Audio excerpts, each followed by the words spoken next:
farmhouse where Patrick Henry himself once said "I do" to his wife, and a farm that stood since the 1700s on what was called rural plains would see an American Civil War battle take place right in its front yard across a tiny little creek right after the Battle of North Anna here at Totopotomoy Creek. We're going to take you to that field today. We're going to see what they have out there.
In this house right here, Patrick Henry would end up marrying his wife, Sarah Shelton. The house was built back in the early 1700s, and it's amazing that the frame and everything inside still stands today.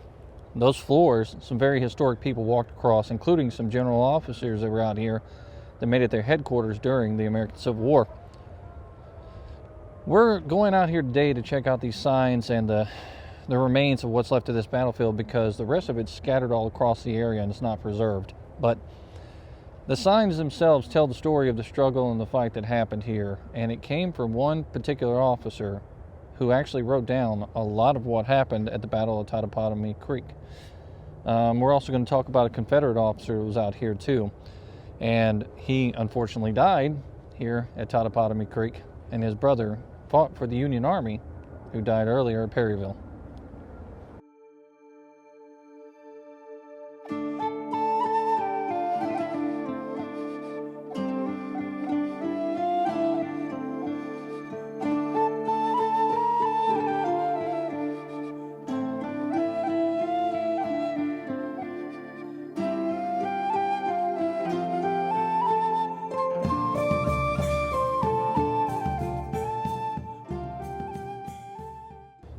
According to the information that they have out here on this farm, they know that there was a semicircle of enslaved cabins out here, roughly in this area. And how they know it is Captain Augustus C. Brown of the 4th New York Heavy Artillery, who actually wrote between his works and the house that there was a semicircle of quarters, and in front of these little framed and log houses, artillerymen had backed up their caissons, ammunition wagons, to conceal them as much as possible from the enemy, which means that happened right about here. The sign that's out here lists the name of some of the enslaved that were on this property: Delphia, Charles, Hester, Daniel, Ezekiel, and Tom. And it talks about the 37 black men and women and children that were held here in bondage at the outbreak of the Civil War, and that the stakes couldn't have been any higher. This was a very large plantation out here, and roughly out in this area is what we're talking about. This is where the semicircle is, and they have a smaller, what looks like a small cabin over there, I guess, representing what would have been one of the cabins. I'm going to go over there and take a look at that and bring you with me, and we'll see if that is actually part of it, or if this is just something that was built later on to kind of represent the cabins that would have been out here. Now, the sign I'm walking away from now talks about an enslaved person that used to live here that was the butler to the family in this house, named Joe. And Joe would end up escaping for his freedom. I'm assuming it's a he. Would end up escaping for freedom here on this property when Totopotomoy Creek's battle takes place in 1864. The rest of the enslaved people that were here on this property had to wait until the war was over with before real emancipation took place for them. And then finally that moment would come in 1865 when the war here in Virginia would be over. The property back here, just behind me, this is where that U-shaped enslaved cabins would have been located according to the map. We're going to go over here and check out this other structure that's standing and see what it is.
We're coming up on stop number 4 out here on the field. And this portion here talks about the Union earthworks that are out here facing the Confederate position. And I'm going to turn this camera around so you can see the actual earthworks themselves and talk a little bit about Robert Robertson, the person that they're quoting on most of the signs out here. This is who they got the best account from, and so it makes sense that his information's out here on these signs.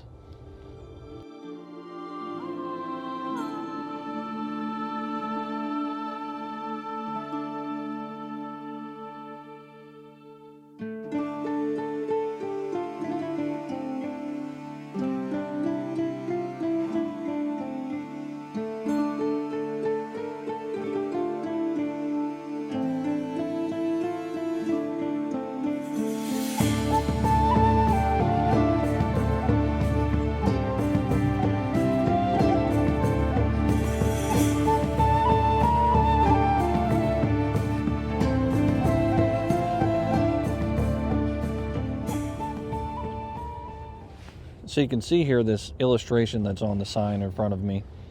This illustration was actually from the Harper's Weekly when they depicted the viewpoint that Robert Robertson would have had from the Shelton house. The Shelton house is right over here on the other side of these earthworks. And you can see by the cleared out section here, this is what's left of the earthworks running down through the line here. That is the Union line facing Totopotomoy Creek, which is actually over on this side here where the Confederates would have been. On this sign they have a description of things that happened out here by Robert Robertson, who said it was difficult to keep the men at work under the galling fire which the rebels kept up. They would cast up a shovel full of dirt and then lie down in the wheat until the bullets which the throwing up of the earth attracted had passed over, then resumed their labor. So they were pretty much under fire here the entire time that they were building up these earthworks. They're right out in front of us.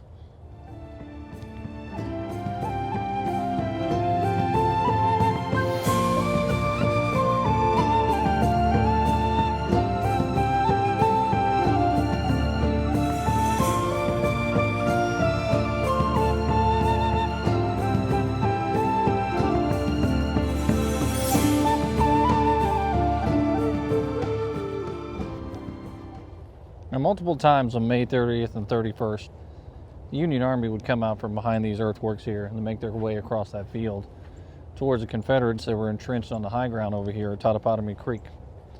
And every single time that they would go up there, they would make a foothold, but then they would end up being repulsed and kicked back to these earthworks here on the field. And eventually Grant would move on again and make his way towards Cold Harbor, which was kind of the intention in the first place. What they were looking for was to make sure to keep that foothold over there at Cold Harbor. He wanted to keep the advantage and press on, but we all know how Cold Harbor turned out.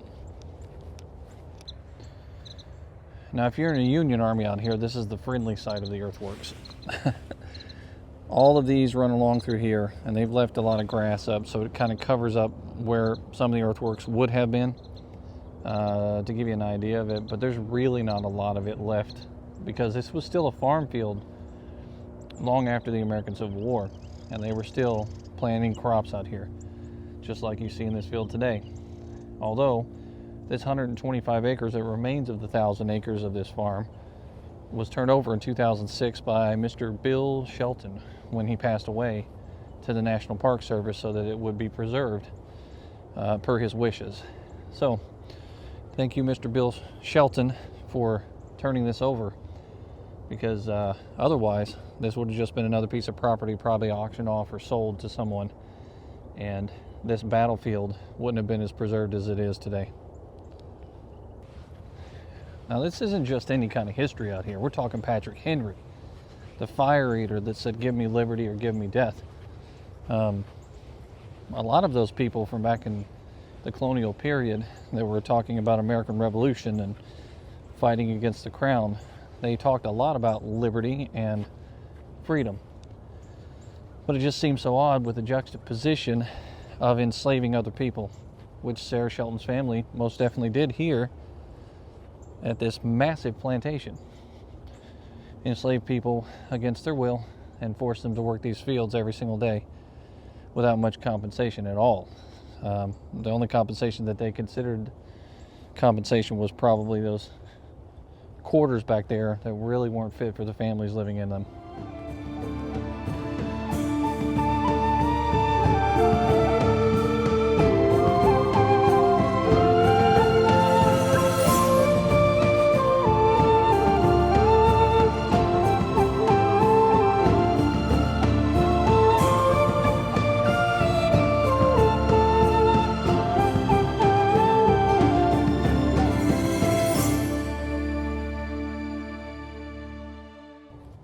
Coming up on what appears to be the Shelton family cemetery out here. And this is where some of the family members were buried out here on this this field, this farm. We'll turn the camera around so you can see that cemetery, get a better shot of some of the graves that are in here with respect to the people that are buried here today.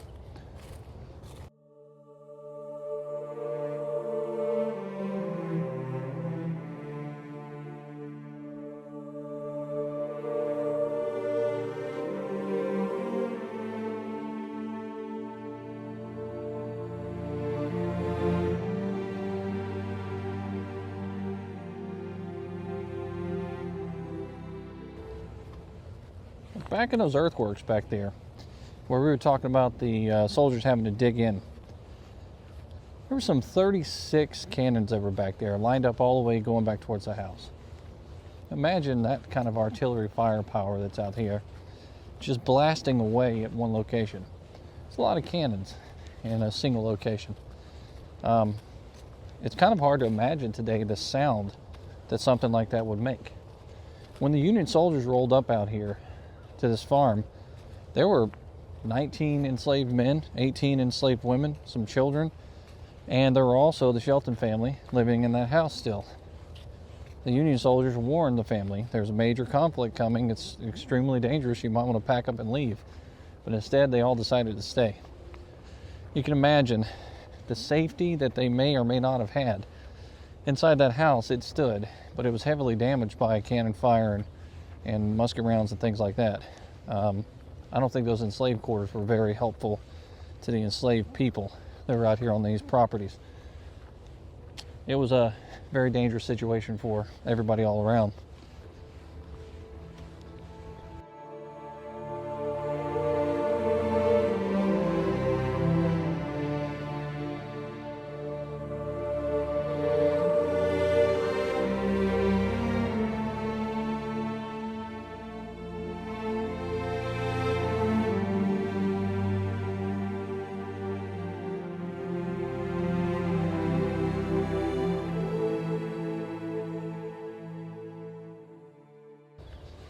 Now, opposing First Lieutenant Robert Robertson on this field is James Barber Terrell. James Barber Terrell comes into the war in the 5th Virginia Cavalry at the very beginning. He was a VMI cadet. His brother also was serving with the United States Army. His brother ends up dying at the Battle of Perryville, however, early on in the war. James Barber Terrell, however, survives battles such as Gaines Mill, Malvern Hill, Fredericksburg, and he ends up all the way out here at Totopotomoy Creek. But on May 30th of 1864, James Barber Terrell would live no more, and he ends up dying out here. If you go online to findagrave.com, the website where you can search up people and literally find their graves and information about them, they list his place of burial as Totopotomoy Creek or Bethesda Church. So quite literally, the battlefield out here probably would have been his burial place. I wonder if he's actually buried at the church itself, the new church. So we're going to head over there and see if we can find something.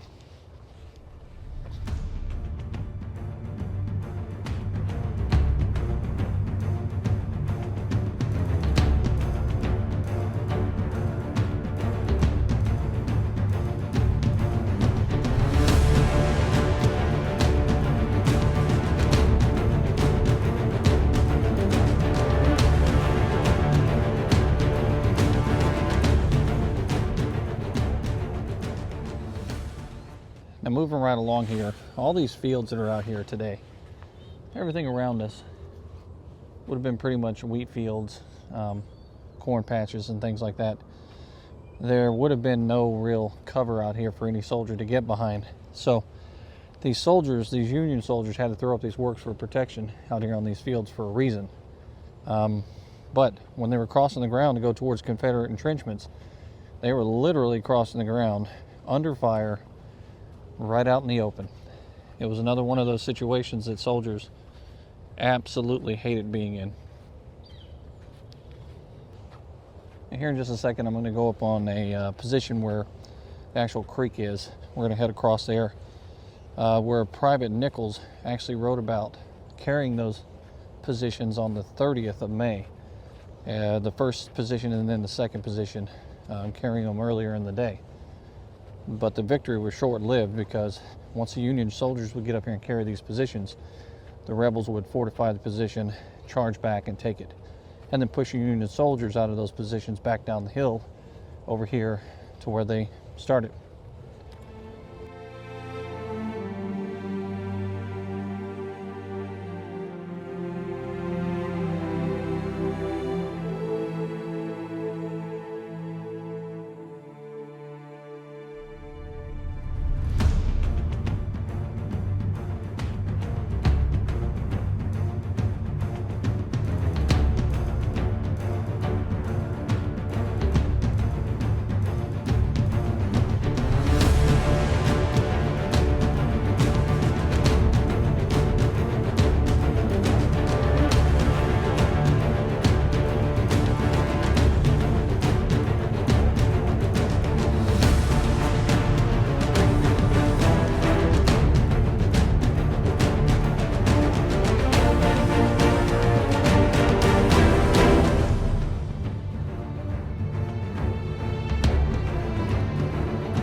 one heck of a trail out here at Totopotomoy Creek.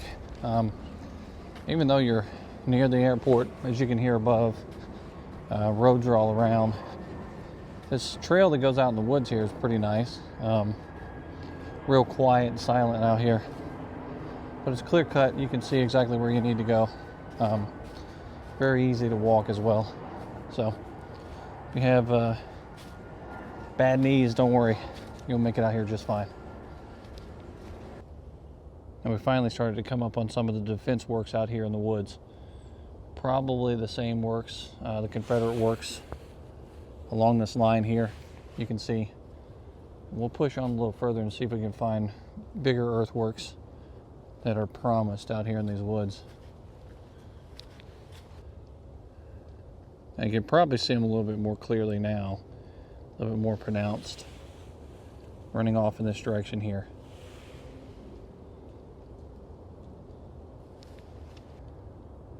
This clearing that goes through here, I imagine, was probably some sort of farm road at one point in time.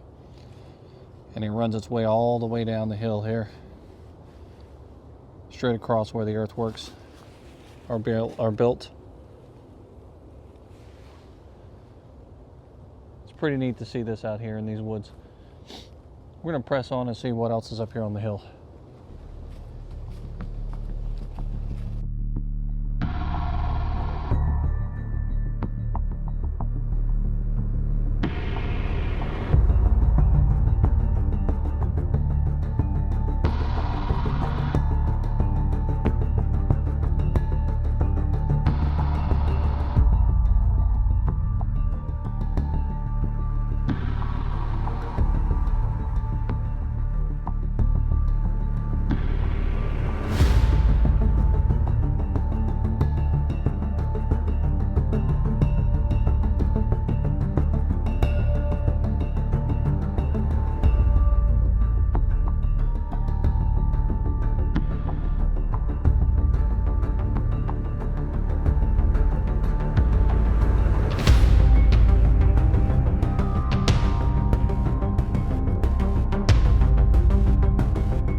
Not a lot is said about Totopotomoy Creek.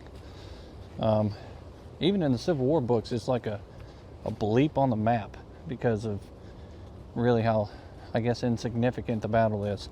But North Anna was kind of the same way too, but you do sort of learn a little bit more about the Battle of North Anna than you learn about this place. So, I don't know. It's kind of weird. Now we're headed down towards Totopotomoy Creek now. I can tell because the terrain is starting to dip down, and I can see a swampy area down below just over this hill. Totopotomoy Creek, really, that's what it is. It's a giant swampy bottomland out here that divides the two portions of where the Confederates were and the Union soldiers were.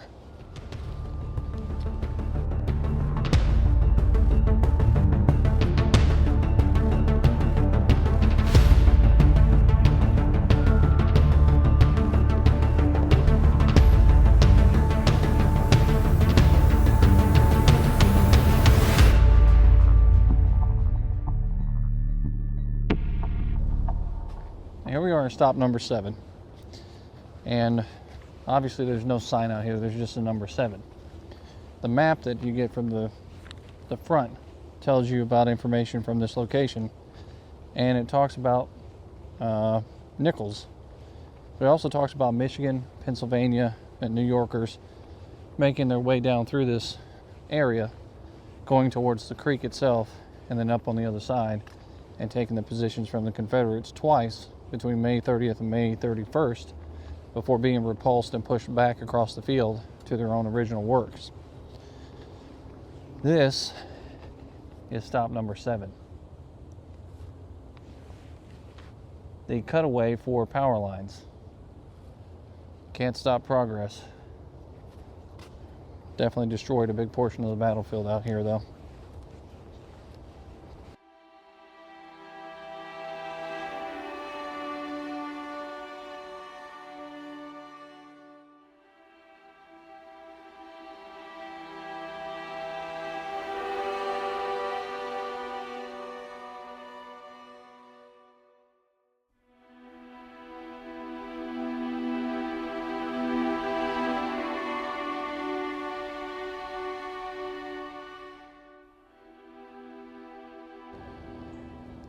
Out here on this sign, just before we cross over Totopotomoy Creek, there is a quote from Robert Robertson's diary entry on May 31st.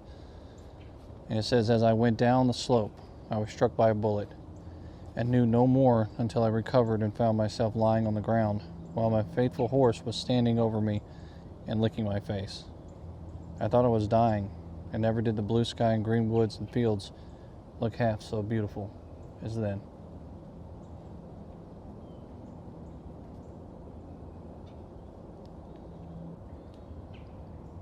Now this painting's pretty amazing here, showing the Confederate earthworks that are out in front, and then the Union soldiers coming down the slope and going across the creek to the other side.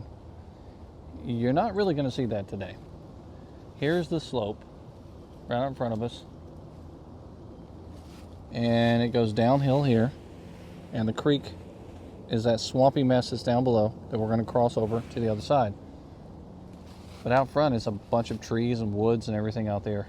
This would have been a clear open field as far as the eyes could see. Some woods out here, but not much. Mostly an apple orchard, I'm pretty sure.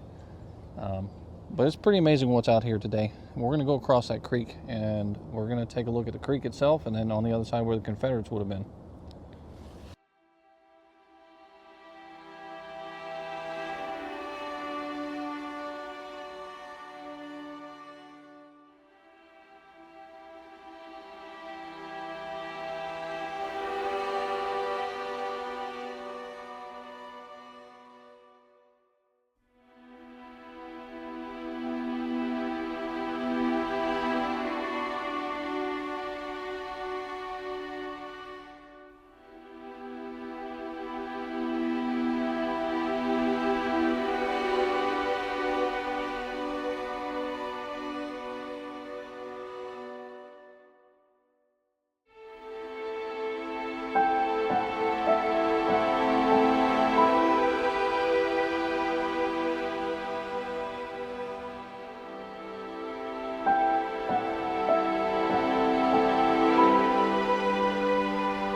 And here it is, Totopotomoy Creek.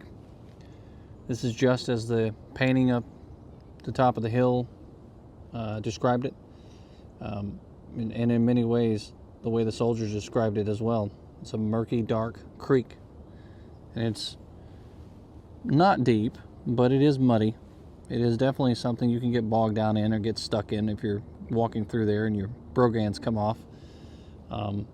It is a barrier between you and the enemy. And if you're a Union soldier having to cross over this after going across the wide open fields that the Confederate artillery could see from miles away, heading up that area right there, it's about as dangerous as it gets.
So now imagine you're a Union soldier out here.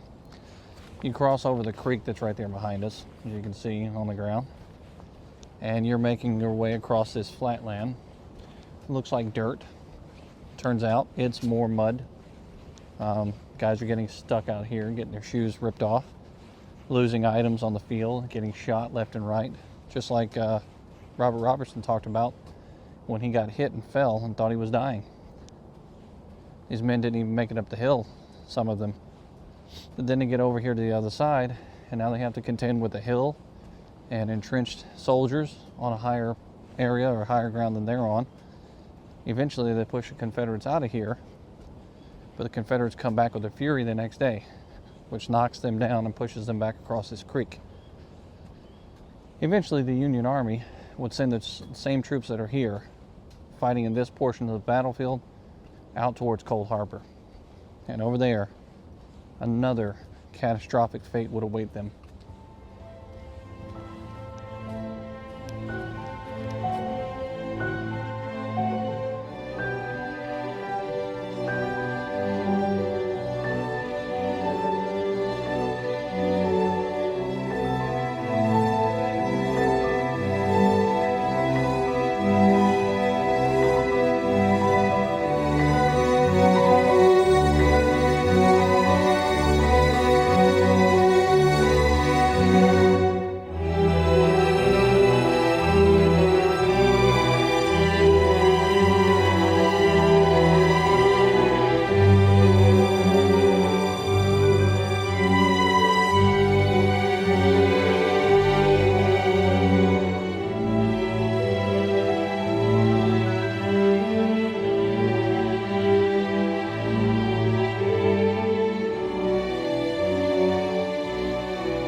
If you want to see something that breaks a preservationist's heart, you're about to see it here in just a second.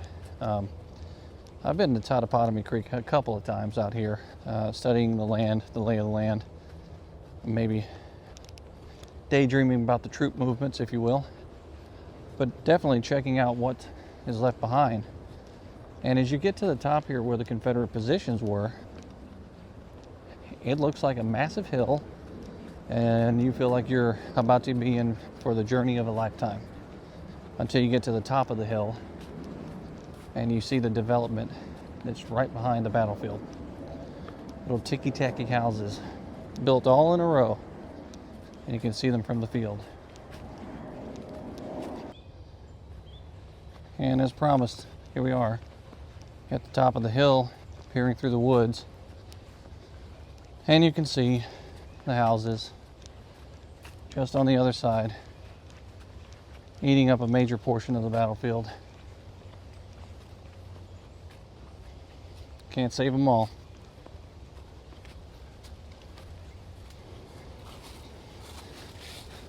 So just on the other side of the fence line here, of somebody's property is this major earthwork that's still out here.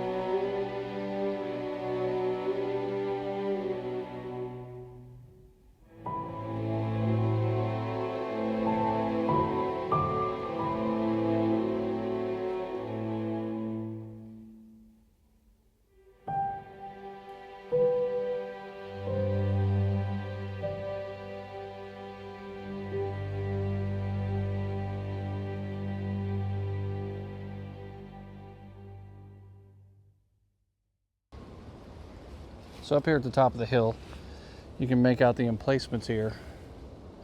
Come back around this way and then jet out around this way again. And this is where cannons are placed at the top of the hill for the Confederate Army, facing in that direction towards the Shelton house. This is pretty much the only thing that's left of the Confederate earthworks out here. This small portion that's at the top of this field. And you can still see very clearly, butted up against these tree lines and fence lines and everything out here, the earthworks that still stand 160 years later. They're still pretty amazing to look at, although the trail ends right up here at the very end, and all the battlefield that was once off in this direction has been ate up by houses and destroyed for all time. There's another earthwork right here on the hillside. Forward deployed positions, most likely for men firing from those pits.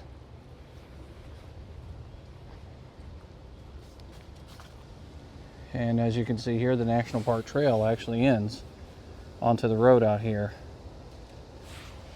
where these family houses are. The earthworks are all throughout here.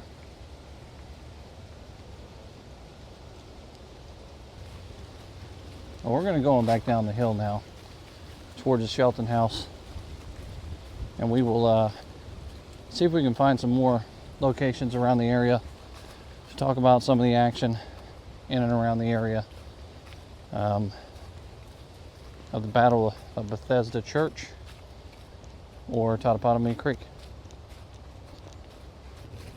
Standing up here on this hill, you get a really good perspective of what these soldiers would have been facing up here on this hill. Also, what the Union soldiers coming in this direction would have been facing. You can see directly down behind me here, it just drops right off and goes down towards the creek and then heads back up on the other side over there. Captain T.C. Morgan is quoted in the pamphlet that's out here at the park, and he was with the Confederate Army, and he wrote, "Out of the thickest they burst, double quick and down the hill. They swept in a long trot, many times our numbers. We again poured a well, direct fire into their ranks. Scores fell in their tracks. They came up here super thick, took the ranks, pushed them out, and took these trenches. But eventually, the Confederate Army would come back and kill many people to take this piece of land again, only to transition from here over towards Cold Harbor." We're going to do another video about Cold Harbor here pretty soon too, where we follow a particular unit through the fight as they're advancing towards the Confederate lines at Cold Harbor. We do a lot of that at this channel, where we talk about units and soldiers that are fighting, and we try to follow in their footsteps, if you will. Well, there's a couple of tracks out there where you can actually do that, and we'll take the field across and we'll put that in a video here pretty soon. With this war, there's a heavy price to pay. There's death of soldiers, destruction of property, and it's no different here at the Shelton farm. where the young boy came out of the house and assessed the damage himself. And on their pamphlet, they have a quote from him. Walter Shelton wrote, "When I looked out, I did not know the place. There was a line of fortifications extending through the place, all fences gone, some of the outhouses pulled down. Also, 2 peach orchards, 2 apple orchards were cut down. The Federals took all of our corn, wheat, and meat." So, an army needs to feed itself. Instead of requisitioning or paying for it or any of that stuff, this army, by 1864, was now going through farms and just taking what they wanted. They did not ask, most cases, and they burned down lots of property and destroyed lots of things along the way. And that's also one of the reasons why, after the war was over with, so many people in these areas had a real problem still with the federal government, with this power that was in charge. A real hard time trying to fold themselves back into the Union, because they felt bitter.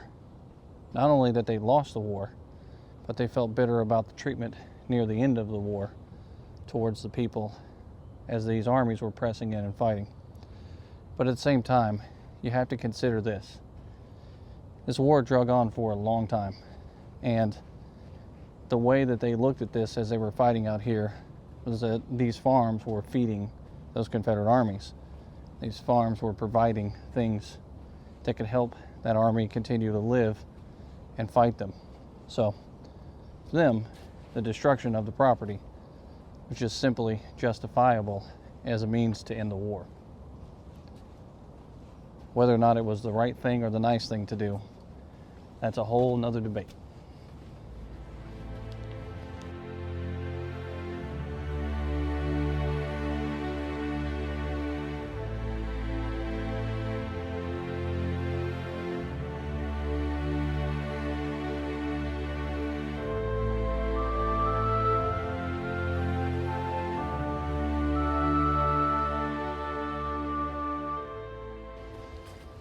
Now, to put it into perspective of what we just did out here, for those of you following along with your own maps and such, the trail that we just covered was the exact position that Francis Barlow's men would have gone through to transition down to the creek, over to the other side where the Confederate soldiers are.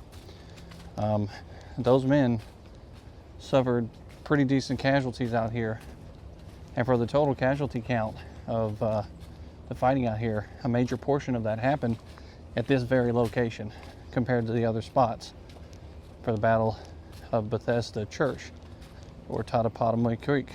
So this is a very important spot to preserve for sure, and the National Park Service is very glad to have it in their hands, and they've done a really good job with the trail system out here and keeping it up.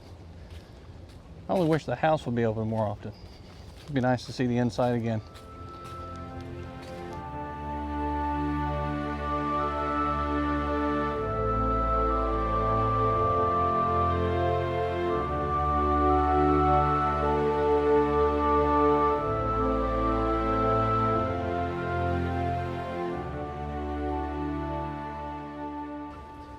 Robert Robertson writes in his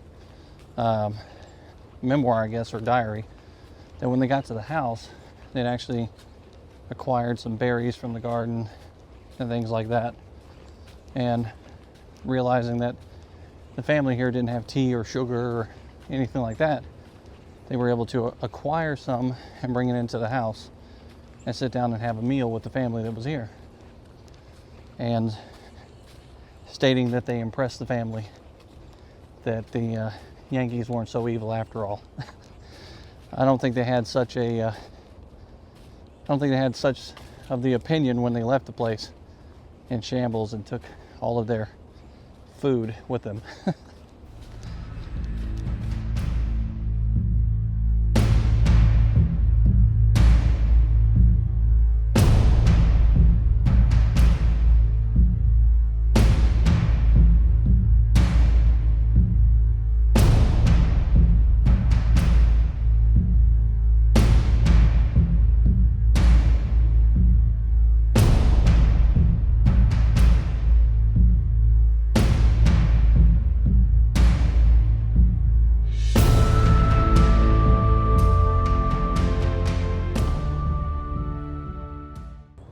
we've gone to the opposite side of the field here of where the Union earthworks were located, where we were at that stop talking about digging in under fire.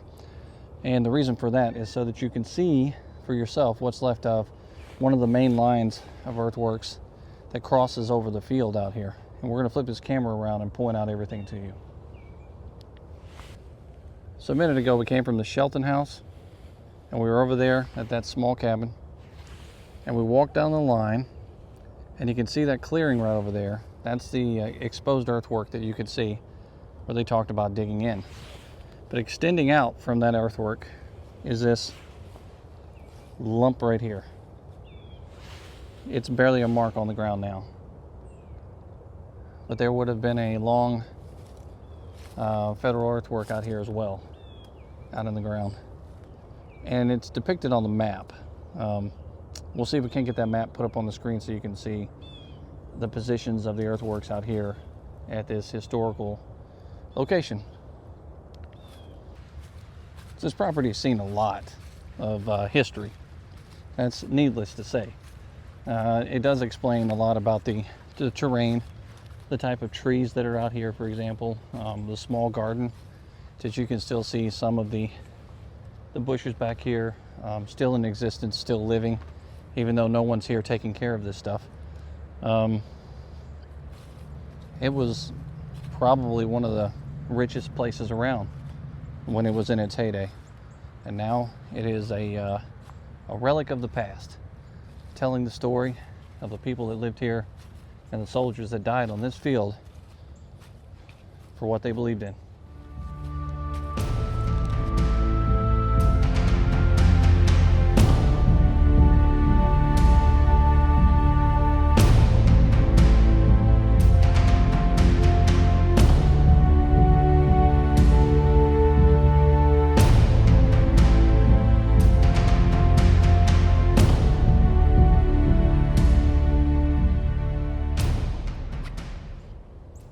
So this pamphlet about this rural plains, the mansion that's out here, the colonial house, it has a really neat timeline on it that tells you a little bit about the history here.